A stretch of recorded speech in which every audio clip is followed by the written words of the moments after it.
उत्कल कमला विलास दीर्घिका moral Malini नीलुंबी Chilika. Odia साहित्य जगतर जड़े महान स्रष्टा, आधुनिक जुगर जुग स्रष्टा, विश्वकर्मा भाव परिचित कविवर राधानाथ राय। प्रकृति प्रिया कवि, प्रकृति को आदर करुवा जड़े कवि, प्रकृति को भल पाउथवा जड़े कवि और प्रकृति सहित निजको मिसाई दे प्रकृति उपरे काव्य कविता मान रचना करुवा जड़े महान साधक होउचंती कविवर राधानाथ राय। यही भली जड़े कवि जन्मग्रहण करती बालेश्वर जिला सर निकटवर्ती केदारपुर ग्राम रे। बाल्यकालरू अभाव अनटन सहित जड़ित थिले मध्य निजर इच्छाशक्ति बल से ओडिया साहित्य जगतर जड़े महान बिंधाणी भाव परिगणित हो पारिछंती। 19 शताब्दीर शेष भागरे कविवर राधानाथ राय आधुनिक चिंता चेतनार अनुप्राणित होई काव्यधारा साहित्यर जो नूतन धारा सृष्टि करथिले सेथिपाई से जुगस्रष्टा भावे बा आधुनिक जुगर विश्व भाव गौरवान्वित करती। प्राचीन कथावस्तु को आधुनिकतार रंग दे उत्कल मीणा भंडार को देगले कालीजयी सृष्टि संभार और तांकर एही सृष्टि संभार मध्य केदार गौरी, नंदीकेशरी, उषा, पार्वती, चंद्रभागा, दरबार, महाजात्रा आदि काव्य समूह कविंकर असाधारण प्रतिभार परिचय दे थाए। आजिर आलोच्य विषय चिलिकार सायंतन दृश्य बा चिलिकार संध्या समय रूपराजी को कवि तांक चक्षुरे जेमिति देखिचंती ताहाकू कविता माध्यम वर्णना करिसेंती। विभिन्न स्थानर प्राकृतिक सौंदर्य सहित प्राकृतिक दृश्य सहित भारतर सर्वश्रेष्ठ सौंदर्यर गंताघर भाव उपस्थापित करिसेंती चिलिका को। संध्या समय चिलिका कूल ठिया होई कविवर राधानाथ राय चिलिकार रूपराजी को देखुचंती और तार सौंदर्य विमुग्ध होई से कवितार स्थान देइछंती तार रूपराजी को। आम ताहाकू पढ़िबा और आलोचना मध्य करिबा। एही चिलिका सायंतन दृश्य कविताटी चिलिका खंडवाक्य आसी। देखिबा प्रथम पद प्राची मूल एबे मीन जीवी नाबे छाया कर चित्र दिशे ठावे ठावे मत्स्य धरी सेहूँ समुद्र मुहाणे निज गृह कथा भावी एक ध्याने भालेरी शिखरे संध्या तारा देखी आसंती पटिका महाअल्ला से टेकी। वास्तव में कवि संध्या समय चिलिका कूल दर्शन कर चिलिकार रूपराज। प्राची मूल, प्राची अर्थ पूर्व दिगरे, पूर्व दिग को अनाई कवि देखिचंती। प्राची मूल एबे मीनजीवी नाबे, मीनजीवी मीनजीवी कहले माछ मानकू धरी माछ धरी जो मैंने निजर जीवन यापन करती निजर परिवार को चलाती ताहां मीनजीवी कहुए। और समुद्र मीनजीवी माने पूर्व दिगरे चिलिकार मुहाण से कौन कर ना माछ धरुचंती। से मीनजीवीर नाबे, नाबे अर्थ डंगा, ये नाब को देखिचंती कवि। छाया कर चित्र अर्थ अस्पष्ट भावे, छाया कर बा अस्पष्ट भावे बा संपूर्ण रूप देखिपार नाहंती, अस्पष्ट छाई छाईका भाव देखुचंती चिलिकार गर्भरे मीनजीवी माने निजर डंगा रे माछ मान धरुचंती। किछि किछि स्थान रे एमती अनेक गुड़िए मीनजीवी को दर्शन करुछंती कवि। प्राची मूल एबे मीनजीवी नाबे छाया कर चित्र दिशे ठावे ठावे। छाई रूप संध्या ही आसलानी। संध्या समय छाई रूपक ଏଇ ଡଙ୍ଗାକୁ ଦର୍ଶନ କରୁଛନ୍ତି କବି। ମତ୍ସ୍ୟଧରୁ ସେହି ସମୁଦ୍ର ମୁହାଣେ। ମୁହାଣେ ଯେଉଁ ସ୍ଥାନରେ ସମୁଦ୍ର ସହିତ ନଈ ଏକ ଯାଇକି ମିଶିଥିବ ସେହି ସ୍ଥାନକୁ ମୁହାଣ କୁହାଯାଏ। ଏହି ସମୁଦ୍ର ମୁହାଣରେ ମତ୍ସ୍ୟ ଧରି, ମତ୍ସ୍ୟ ଅର୍ଥ ମାଛ ଗୁଡ଼ିକୁ ଧରି ବା ମାଛମାନଙ୍କୁ ଧରି ଡଙ୍ଗାରେ ଭର୍ତ୍ତି କରି ନିଜ ଗୃହ କଥାକୁ ଭାବି ଫେରି ଆସୁଛନ୍ତି ଏଇ ମତ୍ସ୍ୟଜୀବୀମାନେ, ଏ ନାବିକମାନେ। ମତ୍ସ୍ୟ ଧରି ସେହୁଁ ସମୁଦ୍ର ମୁହାଣେ ନିଜ ଗୃହ କଥା ଭାବି ଏକଧାନେ। ଆଉ ଆସିଲା ବେଳେ ନିଜର ପରିବାର, ନିଜର ଗୃହ କଥାକୁ ଭାବି ସେ ଆସୁଛନ୍ତି। ଦିନର ଅକ୍ଳାନ୍ତ ପରିଶ୍ରମ ସାରି ସେ ଫେରି ଆସୁଛନ୍ତି, ଘର ବାହୁଡ଼ା ହେଉଛନ୍ତି ବା ଫେରି ଆସୁଛନ୍ତି ଘରକୁ। ଓ ମନ ଏକ ଧ୍ୟାନରେ ପରିବାରର କଥା, ଘରର କଥା, ନିଜର ପିଲାଙ୍କ ଛୁଆଙ୍କ କଥା ଭାବି ସେ ଡଙ୍ଗା ମଧ୍ୟରେ ମାଛମାନଙ୍କୁ ଭର୍ତ୍ତି କରିଦେଇଛନ୍ତି ଓ ଫେରିକି ଆସୁଛନ୍ତି ସମୁଦ୍ର କୂଳ ଆଡ଼କୁ। ଭାଲେରୀ ଶିଖରେ ସନ୍ଧ୍ୟା ତାରା ଦେଖି ଆସୁଛନ୍ତି ପଟିକା ମହାଉଲ୍ଲାସ ଟେକି। ଭାଲେରୀ ପାହାଡ଼, ସେଇ ଭାଲେରୀ ପାହାଡ଼ ଶିଖରେ, ଶିଖ ତ ଅଗ୍ର ବା ପାହାଡ଼ର ପୁରା ଅଗ୍ରରେ ସନ୍ଧ୍ୟା ତାରାକୁ ଦେଖିଛନ୍ତି। ଏ ସନ୍ଧ୍ୟା ତାରା ଦେଖିଛନ୍ତି। ଦେଖିଲା ପରେ ସେ ସନ୍ଧ୍ୟା ହେଇଛି ଅର୍ଥ ସନ୍ଧ୍ୟା ସମୟ। ସନ୍ଧ୍ୟା ତାରାକୁ ଦେଖି ଆସନ୍ତି ପଟିକା ଅର୍ଥ ପାଲ। ଆସନ୍ତି ପଟିକା ଅର୍ଥ ପାଲ।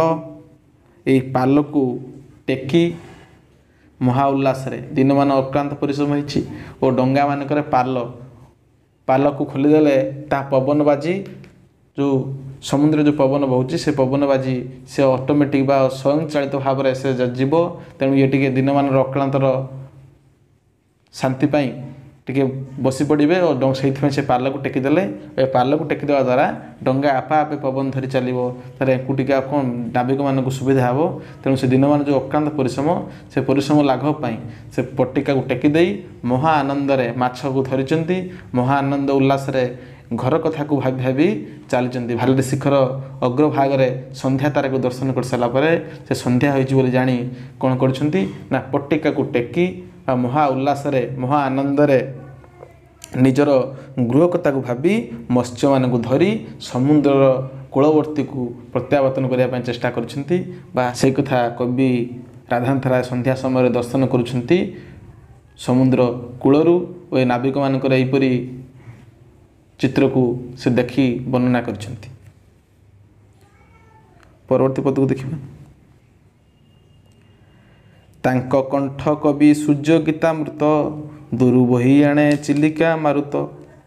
ମହା ଉଲ୍ଲାସରେ, ଯେତେବେଳେ ଆନନ୍ଦରେ, ଖୁସିରେ ମାଛମାନ ଧରି ସାରିଛନ୍ତି, ତାଙ୍କର ଦିନର ଅକ୍ଳାନ୍ତ ପରିଶ୍ରମରେ ପଟିକା ଟେକିଦେଲା ପରେ ଯେତେବେଳେ ବସି ରହିଲେ ଡଙ୍ଗାରେ, ପଟିକାର ସ୍ୱୟଂଚାଳିତ ଭାବେ ଡଙ୍ଗା ଆଗକୁ ଚାଲିଛି। ଏହି ମନୋରମ ଦୃଶ୍ୟ ଭାବରେ ଖାଲି ସେ ବସିନାହାନ୍ତି। ସେ କ'ଣ କହୁଛନ୍ତି ନା ଆନନ୍ଦରେ ଅଛନ୍ତି ଗୀତାମୃତ, ଗୀତ ରୂପକ ଅମୃତକୁ ପାନ କରୁଛନ୍ତି। ଓ କାହା ଗୀତ କହୁ ନା କବି ସୂର୍ଯ୍ୟଙ୍କ ଗୀତ। କବି ସୂର୍ଯ୍ୟ ବଳଦେବରଥଙ୍କ ଗୀତକୁ ଗାୟନ କରୁଛନ୍ତି। ତାଙ୍କ କଣ୍ଠରେ ଶୋଭା ପାଉଛି କ'ଣ ନା କବି ସୂର୍ଯ୍ୟ ବଳଦେବରଥଙ୍କର ଗୀତାମୃତ, ଗୀତ ରୂପକ ଅମୃତ ଗାନ କରୁଛନ୍ତି। ପଟିକାକୁ ଟେକି ଦେଇଛନ୍ତି, ମାଛକୁ ଧରିଛନ୍ତି, ଘରକୁ ବାହୁଡ଼ି ଆସିବେ। ସେହି ଖୁସିରେ ତେଣୁ ଡଙ୍ଗା ଆପେ ଆପେ ଚାଲିଛି, ମାରୁତ ବା ପବନ ବହିଛି। ସେ ପବନରେ ନିଜର ଶ୍ରମ ଲାଘବ ପାଇଁ ବସିବା ସହିତ ଗାନ କରିଛନ୍ତି ଗୀତ ରୂପକ ଅମୃତ କବି ସୂର୍ଯ୍ୟ ବଳଦେବରଥଙ୍କର ଗୀତକୁ। ଓ ତାହାକୁ ଦୂରୁ ବହି ଆଣେ ଚିଲିକା ମାରୁତ। ଓ ତାହାକୁ ସେଇ ଦୂରରୁ, ସେଇ ଚିଲିକା ମୁହାଣ ଗର୍ଭରୁ କୂଳ ପର୍ଯ୍ୟନ୍ତ ଯେଉଁଠାରେ କବି ରହି ଦର୍ଶନ କରୁଛନ୍ତି ଏହି ଚିତ୍ରକୁ, ଏହାକୁ ଦେଖୁଛନ୍ତି, ଶୁଣୁଛନ୍ତି। ତାଙ୍କର ଯେଉଁ ଏଇ ଗୀତ ଅମୃତ, ଏଇ କବି ସୂର୍ଯ୍ୟ ବଳଦେବରଥଙ୍କର ଯେଉଁ ଗୀତକୁ କିଏ ବହି ଆଣୁଛି ନା ଚିଲିକାର ମାରୁତ ଅର୍ଥ ପବନ। ଏହି ଚିଲିକାର ମାରୁତ ବା ପବନ ଦୂରରୁ, ଚିଲିକା ଗର୍ଭରୁ, ଚିଲିକାର କୂଳକୁ ଇଏ ବହି ଆଣୁଛି ଏଇ କବି ସୂର୍ଯ୍ୟ ବଳଦେବରଥଙ୍କର ଗୀତକୁ। ଉଲ୍ଲାସର ଆତ୍ମା ପ୍ରାୟ ଗୀତ ତାନ, ହ୍ରଦ ନୀଳବକ୍ଷେ କରେ ଅଧିଷ୍ଠାନ। ଓ ତାଙ୍କର ଏଇ ଗୀତର ତାନ, ଗୀତର ସ୍ୱର ବା ଗୀତର ତାଳ, ଗୀତ ତାନ। এই ଗୀତ ତାନ କେଉଁଠୁ ବାହାରିଛି? ଉଲ୍ଲାସର ଆତ୍ମା, ଖୁସିର ଆତ୍ମା, ଖୁସିରେ ଆତ୍ମାରେ ସେ ଗୀତ ଗାଉଛନ୍ତି। ଏଇ ଯେଉଁ ଗୀତର ତାନ ହ୍ରଦ ନୀଳବକ୍ଷେ, ଏ ହ୍ରଦର ଯେଉଁ ନୀଳବକ୍ଷ, ନୀଳ ରୂପକ ଏଇ ଜଳରାଶି, ଏଇ ଜଳରାଶିର ବକ୍ଷରେ ତାହା ଅଧିଷ୍ଠାନ କରୁଛି, ତାହା ଶୋଭା ପାଉଛି, ତାହା ବସି ରହିଛି। କହିବା ଅର୍ଥ ଏଠି ଯେଉଁ କବି କହିଛନ୍ତି ଯେତେବେଳେ ଖୁସିରେ ଉଲ୍ଲାସରେ ନିଜ ଘର କଥାକୁ ଭାବି ଭାବି ନାବିକମାନେ ମାଛ ଧରି ଯେତେବେଳେ ଆସୁଛନ୍ତି, ତାଙ୍କର ଯେଉଁ କଣ୍ଠରୁ ଯେଉଁ ଗୀତାମୃତ, କବି ସୂର୍ଯ୍ୟ ବଳଦେବ ରଥଙ୍କର ଗୀତାମୃତ ବାହାରୁଛି, ତାହା କୂଳ ପର୍ଯ୍ୟନ୍ତ ଲଙ୍ଘି ଆସୁଛି ଚିଲିକାର ମାରୁତ ଦ୍ୱାରା, ଓ ଯାହା ହ୍ରଦର ନୀଳବକ୍ଷରେ ମଧ୍ୟ ଅଧିଷ୍ଠାନ କରୁଛି ଏ ଉଲ୍ଲାସରେ, ଏ ଖୁସିର ଗୀତ। ହସନ୍ତି ଚୌଦୁଗେ ମଧୁର ହାସିନୀ, ହସନ୍ତି ଚିଲିକାର ଚତୁଃପାର୍ଶ୍ୱରେ ରହିଥିବା ଦିଗପାଳିକା ଦେବୀମାନେ ବା ଦେବୀମାନେ, ଚୌଦିଗରେ, ଚୌଦିଗ ଅର୍ଥ ଚାରି ଦିଗରେ, ମଧୁର ହାସିନୀ, ମଧୁର କଣ୍ଠରେ ହସୁଛନ୍ତି। ଦିଗଙ୍ଗନା ଜ୍ୟୋତ୍ସ୍ନା ଦୁକୁଳ ବାସିନୀ, ଦୁକୁଳ, ଦୁକୁଳ, ଦୁକୁଳ ଅର୍ଥ ପାଟଲୁଗା। ଦିଗଙ୍ଗନା, ଦିଗଙ୍ଗନା ଅର୍ଥ ଦିଗପାଳିକା ଦେବୀମାନେ।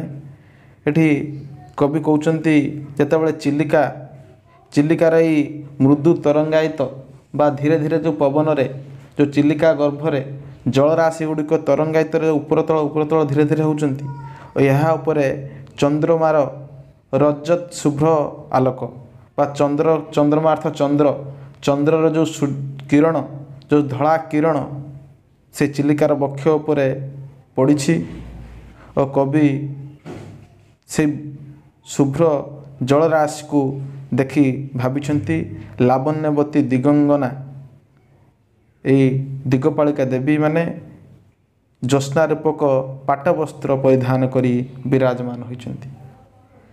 ଏଇ ଯେଉଁ ଜଳରାଶିର ଶୁଭ୍ର ରଜତ, ଚନ୍ଦ୍ରଙ୍କର ଶୁଭ୍ର ରଜତ କିରଣର ପ୍ରତିଫଳିତ ହୋଇଛି ସେଇ ଯେଉଁ ବନରାଶି ଉପରେ, ପ୍ରକୃତି ଚାରିପଟେ ଯେଉଁ ବନରାଶି, ଜଙ୍ଗଲ ବଣ ଗଛପତ୍ର ଉପରେ ଏ ଚନ୍ଦ୍ରମାର ରଜତ ଶୁଭ୍ର ଆଲୋକ ତାହା ଉଦ୍ଭାସିତ ହୋଇଛି, ଓ ତାହାକୁ କବି କହୁଛନ୍ତି ଯେ ଜ୍ୟୋତ୍ସ୍ନା ରୂପକ ପାଟବସ୍ତ୍ର ପରିଧାନ କରି ବିରାଜମାନ ହୋଇଛନ୍ତି ଦିଗପାଳିକା ଦେବୀମାନେ।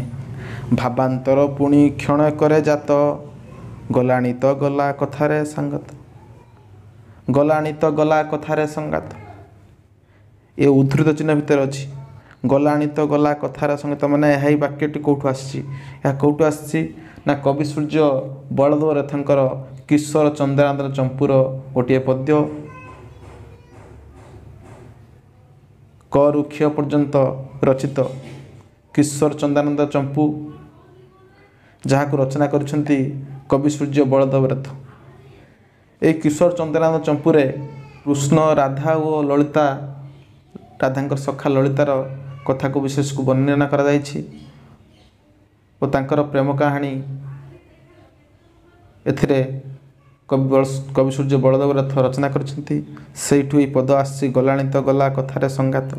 ଯେତେବେଳେ କୃଷ୍ଣକୁ ଦେଖି ରାଧା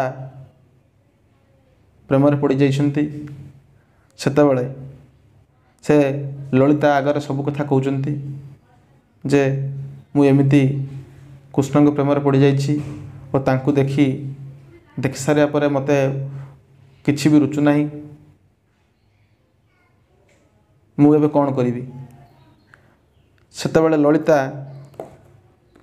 ରାଧାଙ୍କୁ ବୁଝାଇଛନ୍ତି, ତେଣୁ ସେଠି କହିଛନ୍ତି ସେ ଗଲାଣି ତ ଗଲା କଥାରେ ସଙ୍ଗାତ, ଯାହା ଘଟିବାର କଥା ଘଟିଯାଇଛି, ଏବେ ତୁ ସେଥିରୁ ନିବୃତ୍ତ ରୁହ, ଯେହେତୁ ତୋର ତାର ସମ୍ପର୍କ ମାଇଁ ଭଣଜାର ସମ୍ପର୍କ, ତେଣୁ ଏହି କଥା କହି ଲଳିତା ତାଙ୍କୁ ବୁଝେଇଛି। ଏହା ହେଉଛି କିଶୋର ଚନ୍ଦ୍ରାନନ୍ଦ ଚମ୍ପୁର ଏକ ପଦ, ଯାହାକୁ ଅବତାରଣ କରିଛନ୍ତି ରାଧାନାଥ ରାୟ ନିଜର କବିତାରେ। ସେ କହିଛନ୍ତି କ'ଣ ନା ଗଲାଣି ତ ଗଲା କଥାରେ ସଙ୍ଗାତ, ସଙ୍ଗୀତ ଆବାସେ ନାନା ରୂପ ମନେ ଅତୀନ୍ଦ୍ରିୟ ଦେଶେ କରେ ବିଚରଣ। ଆଉ କ'ଣ କହିଛନ୍ତି ଯେତେବେଳେ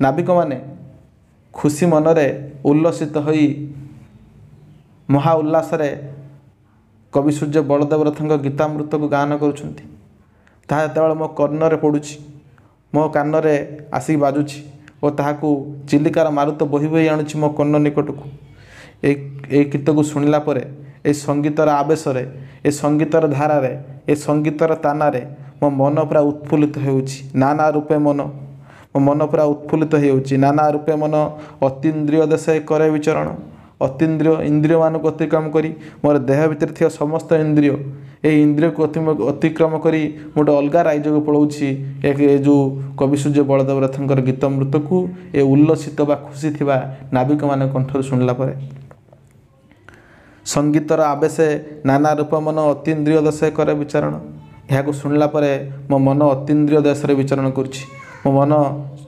ଉତ୍ଫୁଲ୍ଲିତ ହୋଇ ଉଠୁଛି ଏହି ଗୀତକୁ ଶୁଣିଲା ପରେ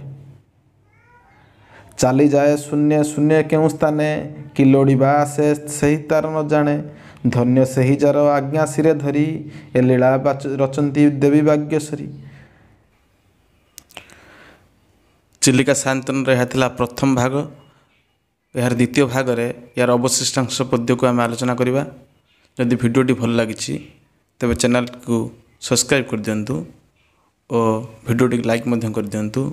ଏହା ପୂର୍ବରୁ ରାଘବଙ୍କ ଲଙ୍କାଯାତ୍ରା ଅନୁକୂଳ ଆଲୋଚନା ସରିଛି ଓ ତାର ପ୍ରଶ୍ନୋତ୍ତର ମଧ୍ୟ ଆଲୋଚନା ସରିଛି। ଯେଉଁମାନେ ଦେଖିନାହାନ୍ତି ଚ୍ୟାନେଲକୁ ଭିଜିଟ୍ କରି ଦେଖିପାରିବେ। ରହିଲି, ଜୟ ଜଗନ୍ନାଥ।